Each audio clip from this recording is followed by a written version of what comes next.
Bonjour, c'est Ibrahim Malouf et on est sur Le Mensuel.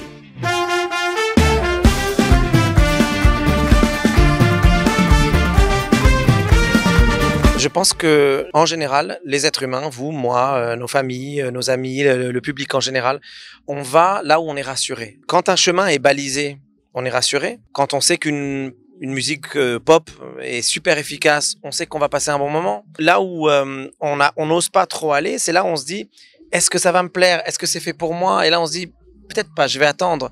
Et on est un peu réticent.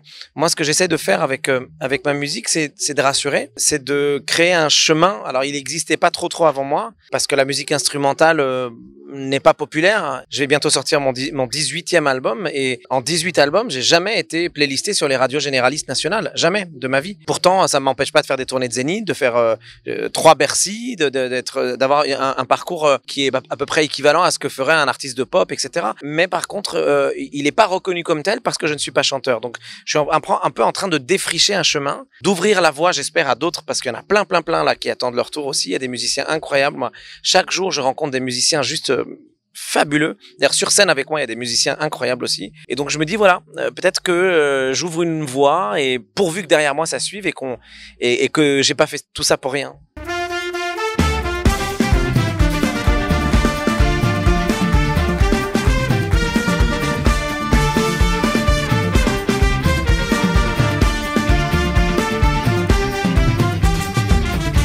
Ça raconte beaucoup de choses. Il y a plein de couches et de sous-couches d'explications à cet album. Je pourrais écrire un bouquin là-dessus. Si je devais tout résumer en une phrase, je dirais que j'avais vraiment besoin de faire la fête en ce moment. Je trouve qu'on a une période un peu compliquée où tout est un peu fragile, tout est un peu bancal. On ne sait pas trop où ça va aller. On a un peu peur. Tout le monde est un peu crispé sur son identité, sur ses moyens, sur l'argent, sur la politique, sur les religions, sur tout. Enfin, tout est. Moi, je sens bien, tout est très crispé. J'ai ce besoin de faire la fête, de faire en sorte que comme si je pouvais. C'est ce que j'essaie de faire d'ailleurs avec cet album, de faire une musique où tout le monde peut se retrouver. Une sorte de grande célébration. D'ailleurs, c'est comme ça que je le présente aussi. C'est comme un grand mariage où toutes les personnes qui ont envie de s'aimer s'aiment. Sans limite, sans interdit, sans rien. Juste on s'aime tous ensemble musicalement. Voilà. Et nos âmes font la fête à travers ce projet.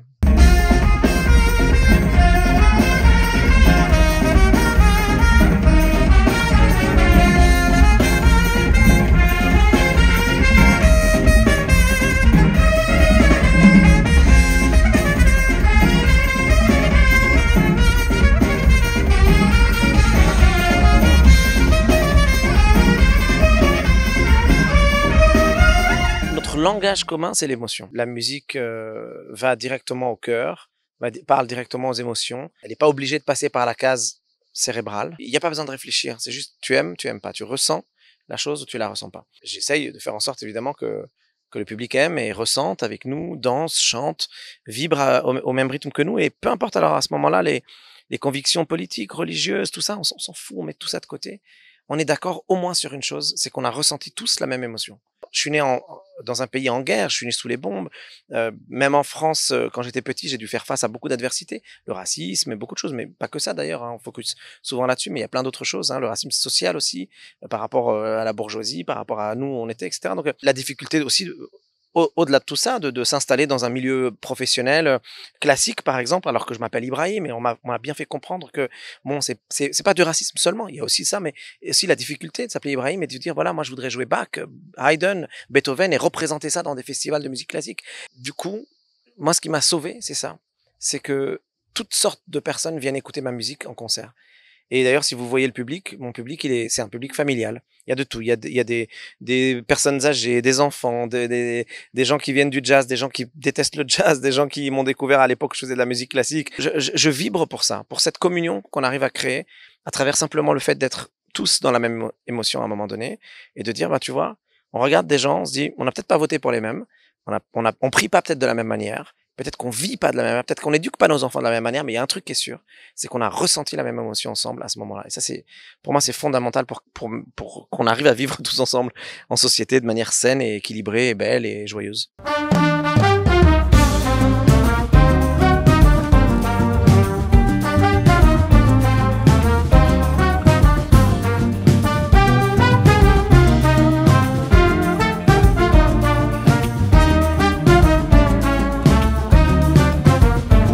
La La photo de la couverture de cet album, c'est une photo qui date de 1925, de la fanfare du village de mon père au Liban, enfin de mon village au Liban. Il y a mon grand-père qui avait 20 ans sur la photo et qui faisait partie de cette fanfare. C'est une fanfare à la française, parce qu'à l'époque c'était le mandat français. Cette fanfare de culture française, mais qui jouait des musiques arabes avec les instruments français, qui a donné envie ensuite à mon père de jouer de la trompette, de venir étudier en France dans les années 60 avec Maurice André. Et c'est ce qui a fait qu'aujourd'hui je suis trompettiste. Et donc c'est un album qui parle de filiation et c'est pour ça que c'était important de mettre l'accent là-dessus et de montrer d'où ça vient tout ça.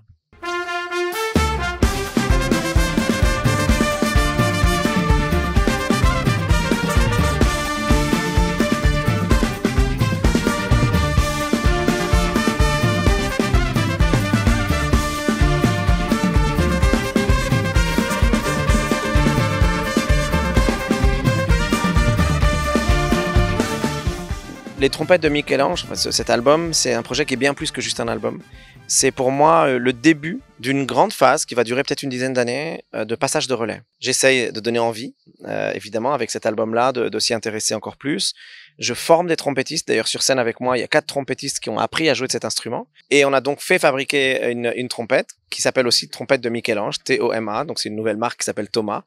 Et l'idée derrière ça, c'est de donner vie au rêve de mon père, qui, il y a maintenant plus de 60 ans, au moment où il a inventé cette trompette, rêvait que tous les trompettistes du monde en jouent. Et au-delà de la trompette qui n'intéresse pas forcément tout le monde, il y a un message aussi qui est derrière. Il y a un message fort d'ailleurs derrière pour moi. C'est une sorte de juste retour de ce que la France a donné à mon père et à ma famille et à notre histoire. C'est comme, si vous voulez, si je devais résumer ce passage de relais, parce que il y a un moment où moi je vais m'arrêter et je voudrais que tout le monde en joue de cette trompette. Il faut bien qu'à un moment donné ça continue tout ça, parce que sinon j'aurais fait tout ça pour rien, mon père aurait fait tout ça pour rien, mon grand-père aurait fait tout ça pour rien.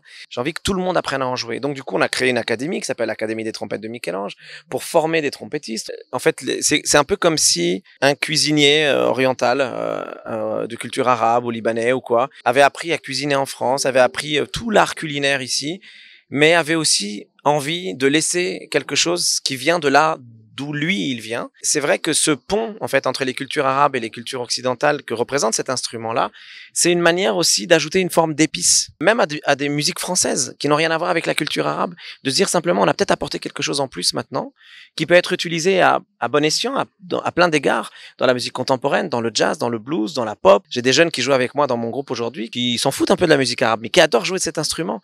Et donc ça veut dire que quelque part, on a amené mon père, pas moi. Moi, je suis là juste pour créer la filiation et la transmission. Mon père a apporté quelque chose à la culture française, à l'art des cuivres, l'école des cuivres dans le monde entier. On sait qu'en France, il y a un vrai art de l'école des cuivres à la française. C'est une fierté depuis très très longtemps.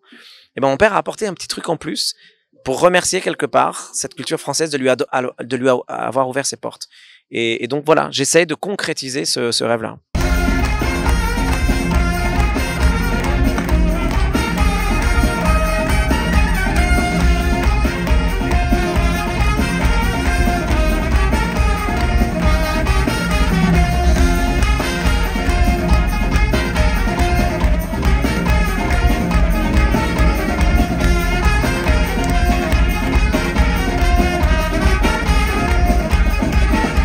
Le problème de la musique classique, si j'ose dire les choses de cette manière-là, c'est que c'est tellement beau qu'on a voulu la conserver pour ne plus jamais y toucher, pour ne pas l'abîmer. On a créé des écoles qu'on a appelées les conservatoires pour surtout ne pas les transformer.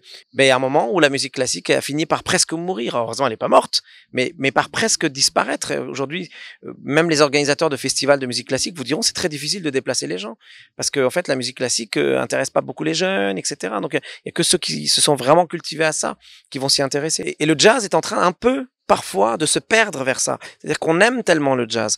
On a tellement de respect pour Clark Terry, pour Duke Ellington, pour tous ces grands noms, pour Monk, pour tout le monde, pour Bird et tout, que il faut surtout plus y toucher. C'est comme ça qu'on joue le jazz. Attention, ne pas déformer. Attention, ne pas blasphémer, etc.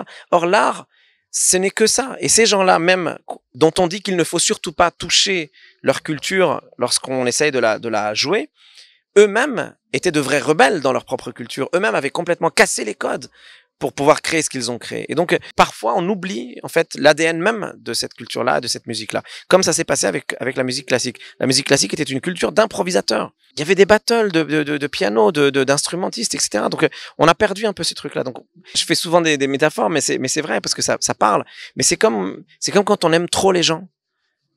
C'est comme dans un couple ou comme avec nos enfants. Quand on les aime trop, on n'a pas envie qu'ils changent.